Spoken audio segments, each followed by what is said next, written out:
Good morning students. बेटा हम extraction of copper from copper pyrite हमने पढ़ा था, यस और नो।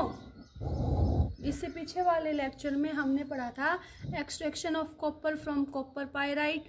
सबसे पहले हम उसको कंसंट्रेट कर रहे थे बाय फ्लोटेशन, फिर हमने उसकी रोस्टिंग की, लास्ट में हमने वहाँ से कॉपर एक्सट्रैक्ट आउट किया। उस कॉपर के अंदर ब्लिस्टर अपीयरनेस थी due to evolution of sulphur dioxide gas. Okay, today we will discuss about extraction of copper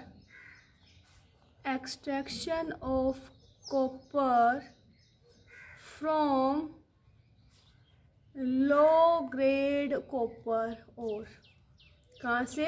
low grade copper ओर से हम कॉपर की एक्सट्रैक्शन कैसे करेंगे? लो ग्रेड कॉपर ओर या स्क्रैप्स से। ठीक है, तो बेटा अभी हमने कॉपर की extraction from its chief ore copper pyrite से की थी।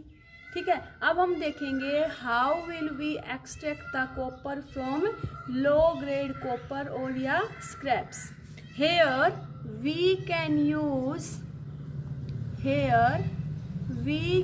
Use hydrometallurgy.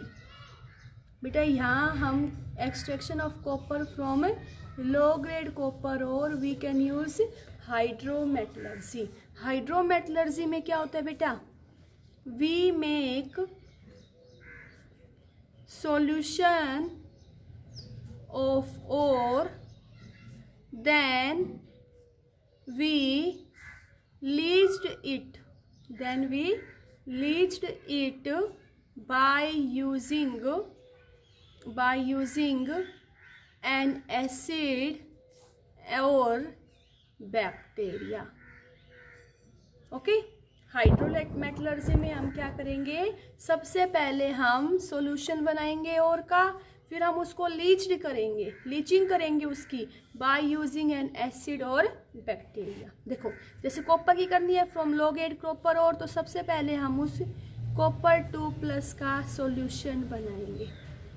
ठीक है, फिर हमने क्या लिया मानो? एसिड। तो एसिड क्या लेते हैं हम? H2SO4।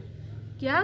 H2SO4। ठीक है, तो हमने ली यहाँ से hydrogen H2 gas, then it will gives us Cu इस फॉर्म में solid plus 2H positive aqueous. तो यहाँ से देखो बेटा कॉपर का क्या हुआ? रिडक्शन। क्या हुआ? रिडक्शन। ठीक है, अगर तुमसे यूँ कहे कि how will you extract the copper from low grade copper ore, then you will say that you can use hydrometallurgy. In hydrometallurgy we make solution of ore, then we leach it out by using an acid और bacteria. Okay, अब next देखो बेटा, next question देखो, हमसे कहा गया which of the two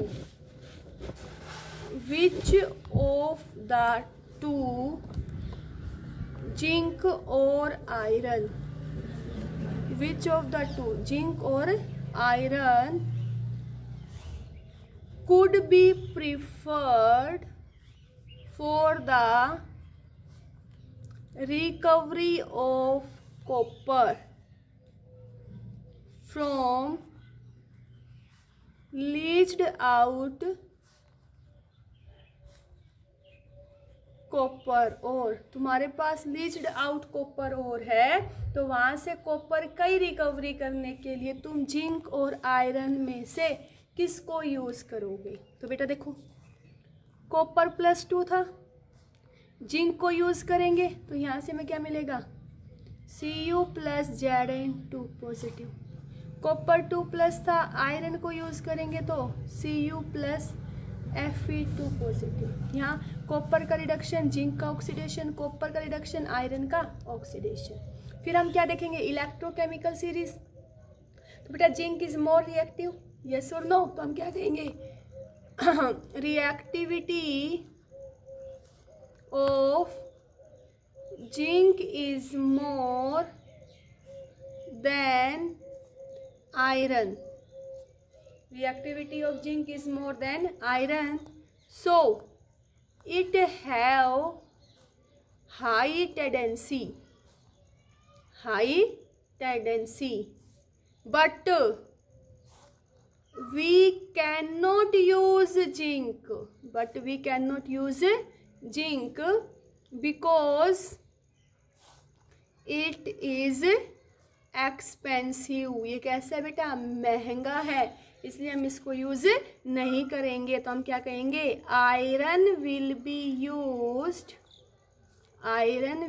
used to recover the copper from leached copper ore. Clear हुआ बेटा? क्वेश्चन था which of the two, zinc और iron, could be used for the recovery of copper from leached copper ore. तो हमने क्या कहा, zinc, because zinc is more reactive, yes or no, so it will have high tendency to reduce copper, but we cannot use zinc because it is expensive, then iron will be used out। ठीक है, next देखो बेटा, why is electrolytic reduction preferred over chemical reduction? भाई electrolytic reduction को क्यों prefer किया जाता है over chemical reduction for isolation? देखो बेटा, if we talk about highly reactive metals, देखो if we talk about highly reactive metals बेटा, ग्रुप फर्स्ट और group second, yes or no? alkali and alkali earth metal have high reactivity। ठीक है, these metals have high affinity with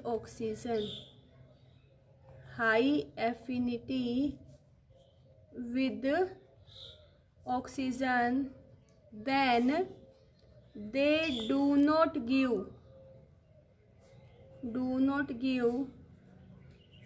oxygen to carbon।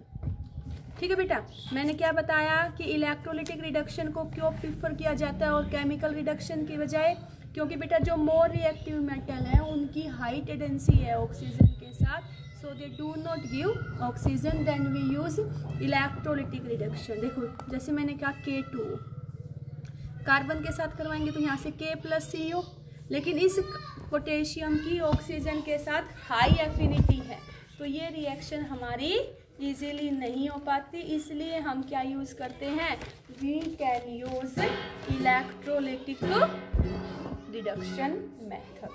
Okay, अब आगे देखो बेटा, we will discuss about oxidation reduction method। बेटा हम यहाँ पे extraction of crude metal from its metal oxide, yes or no, वही पढ़ रहे हैं ना? तो यहाँ हम पढ़ रहे हैं oxidation reduction method। देखो बेटा, अगर हमारे पास मोल्टन NaCl है, वैसे तुम बेटा इलेक्ट्रोकेमिस्ट्री में पढ़ चुके हैं, लेकिन यहाँ दिया हुआ NCERT में इसलिए बता रही हूँ, मोल्टन NaCl है, तो यहाँ से हमें क्या मिलेगा, Na+Cl। क्यों, यहाँ देखो चार्ज 0 0 +1 -1, तो यहाँ सोडियम का क्या हुआ, रिडक्शन, और क्लोरीन का क्या हुआ बेटा, ऑक्सीडेशन, यस और नो? बट यहाँ देखो बेटा, sodium is metal, so it will not have tendency to accept electron and convert it to Na, yes or no? Same reason Cl- है, इसके पास भी टेंडेंसी नहीं है कि ये एक इलेक्ट्रॉन को लॉस कर दे और किसी में कन्वर्ट हो जाए Cl2 में। So to carry this reaction we can use electricity. Okay, मैंने क्या कहा, sodium is metal, it will have no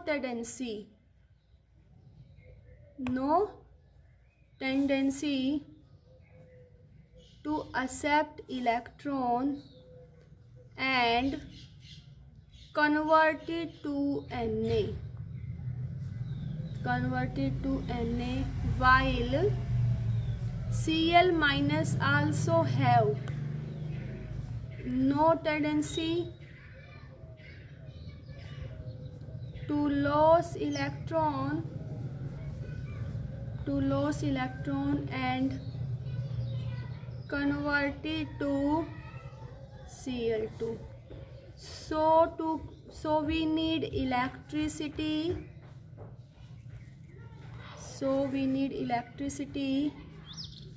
To carry out this reaction. तो हमें किसकी ज़रूरत है बेटा? इलेक्ट्रिसिटी की, to carry out this reaction. Okay, देखो फिर इलेक्ट्रिसिटी देंगे तो क्या होगा, ये तुम पढ़ चुके हो वैसे बेटा। मोल्टन NaCl, तुम्हारे पास Na प्लस है, Cl minus. Electrolytic cell draw करोगे, 2 इलेक्ट्रोड होगी, इनको कनेक्ट करोगे बैटरी से। ओके, ये क्या होगा? पॉजिटिव, ये नेगेटिव। इनर्ट इलेक्ट्रोड ली है। अब मोल्टन NaCl है बेटा, अपोजिट चार्ज की तरफ ये जाएंगी, तो Cl माइनस यहाँ से इस इलेक्ट्रोड पे मूव करेगा, Na प्लस यहाँ मूव करेगा। देखो कैथोड पे क्या होगा? कैथोड पे Na प्लस है, ये एक इलेक्ट्रॉन एब्जॉर्ब करेगा, किस में कन्वर्ट होगा? Na में। एनोड पे कौन जाएगा? Cl minus. ये एनोड है ना बेटा, ये हमारा एनोड टर्मिनल है और ये हमारा कैथोड। एनोड पे कौन जाएगा? Cl माइनस, इलेक्ट्रॉन लॉस करेगा, converted to half Cl2 plus electron. ठीक है, तो यहाँ से हमें प्रोडक्ट ऑफ इलेक्ट्रोलिसिस में देखो क्या मिलेगा? Na प्लस और Cl माइनस। यहाँ से क्या मिलेगा? Na plus half Cl2।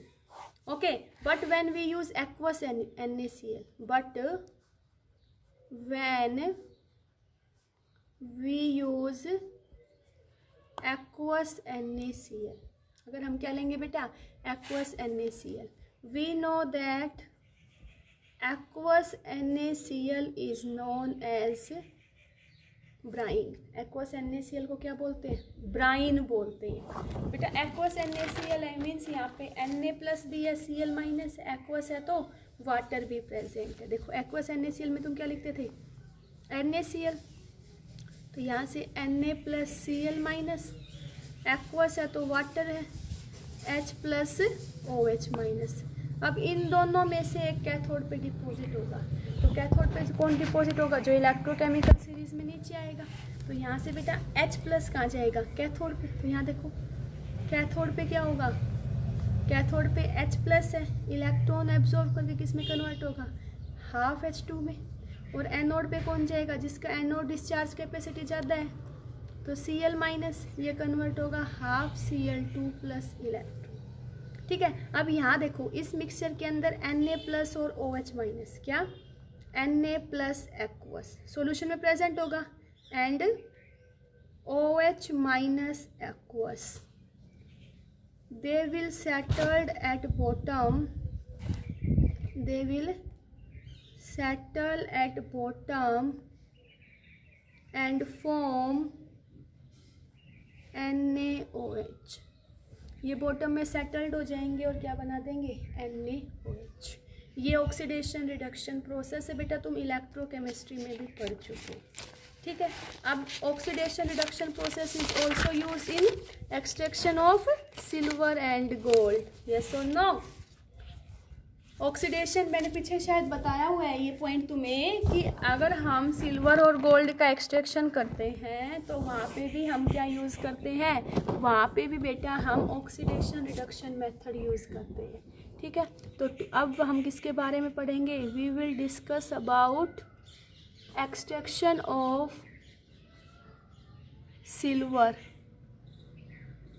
Ag and gold symbol Au। तो extraction of silver and gold, अगर प्रोसेस की बात करें तो प्रोसेस का नेम होता है बेटा MacArthur Forrest cyanide process, MacArthur Forrest cyanide process, ठीक है। Here we can do leaching, क्या करते हैं, leaching of silver and gold, we can do leaching of silver and gold. तो बेटा देखो लीचिंग में क्या होता है, अभी मैंने तुम्हें बताया था, लीचिंग में हमारे पास सब्सटेंस क्या होता है, सॉलिड फॉर्म में, ठीक है। Either it will be silver या गोल्ड। इसके ऊपर हम एक एक्सटर्नल रिएजेंट डालते हैं, it is the process of leaching, जिससे ये सॉल्यूशन फॉर्म में कन्वर्ट हो जाएगी, किसमें, सॉल्यूशन फॉर्म में कन्वर्ट हो जाएगा, ठीक है। तो यहाँ देखो क्या होगा, सब्सटेंस लिया बेटा, चाहे सिल्वर ले लो चाहे गोल्ड ले लो, सॉलिड फॉर्म में, इम्प्योर है ये, और इसके अंदर बेटा इम्प्योरिटीज भी प्रेजेंट है, इसके रिएक्शन हम करवाएंगे। एक्सटर्नल रिएजेंट यहाँ पे यूज़ होता है बेटा, चाहे NaCN ले लो या KCN, these are the external reagent, ठीक है। तो यहाँ से हम इसकी आयनिक फॉर्म लेंगे, क्या, CN माइनस एक्वस, तो ये क्या हो गया, external reagent. It will reacts in presence of air plus water, then it will gives us हम a complex 4Au CN2 negative plus 4OH minus, ये कैसा होगा, एक्वस फेज में। तो यहाँ देखो ये इम्प्योर, ये एक्सटर्नल रिएजेंट, बैलेंस करेंगे 4M 8CN, ये कॉम्प्लेक्स मिल गया।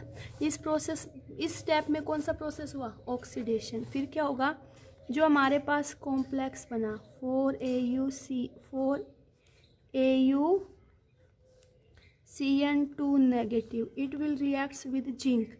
Here zinc is used as a reducing agent. Here we will get complex ZnCN4 2 minus plus Au solid, ठीक है। तो यहाँ से हमने क्या ले लिया, गोल्ड को एक्सट्रैक्ट आउट कर लिया।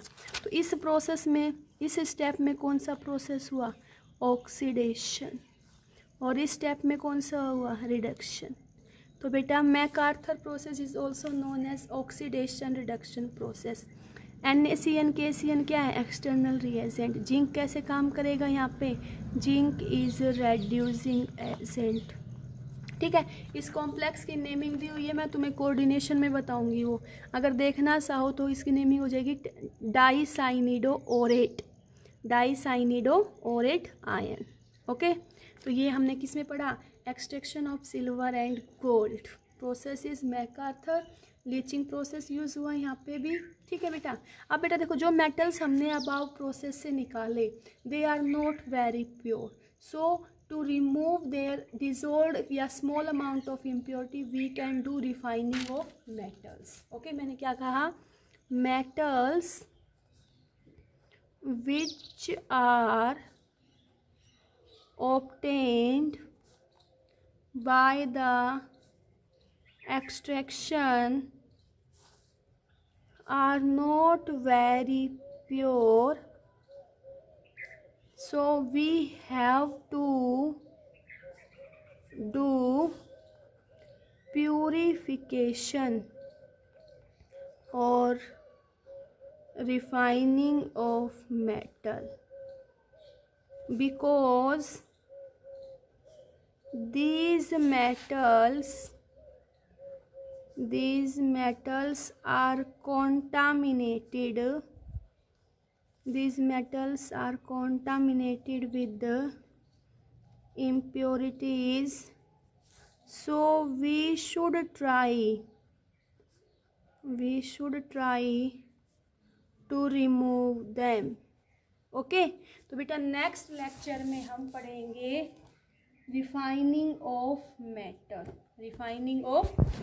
विच is also known as purification of metal, और वो हमारा इस चैप्टर का लास्ट टॉपिक होगा, क्या, रिफाइनिंग ऑफ मेटल। देखो बेटा, रिफाइनिंग ऑफ मेटल क्यों पढ़ा हमने, बेटा हमने देखा कि जो हमने मेटल एक्सट्रैक्ट आउट किया it will not 100% pure, it will contain slight amount of impurity present in it, so we will try to get 100% pure metal, then we can do its refining. देखो बेटा, हम किसी भी चीज़ को एक बार पढ़ते हैं, जैसे बुक लिख, अब तुमने ये नोट्स लिए, तुमने एक बार पढ़ा तो तुमने और को क्या किया, कंसंट्रेट किया, तुमने ये देखा इस चैप्टर में क्या क्या है, तो वो तुम्हारा क्या हो गया, कंसंट्रेशन ऑफ और तुम इसका रिवीजन करते हो, पढ़ लिया था तुमने लेकिन तुम इसको रिवाइज कर रहे हो, दोबारा फिर रिवाइज कर रहे हो, तो तुम अपने कंसेप्ट को क्या कर रहे हो, रिफाइंड कर रहे हो, प्यूरिफाई कर रहे हो, तो सेम वही बात है।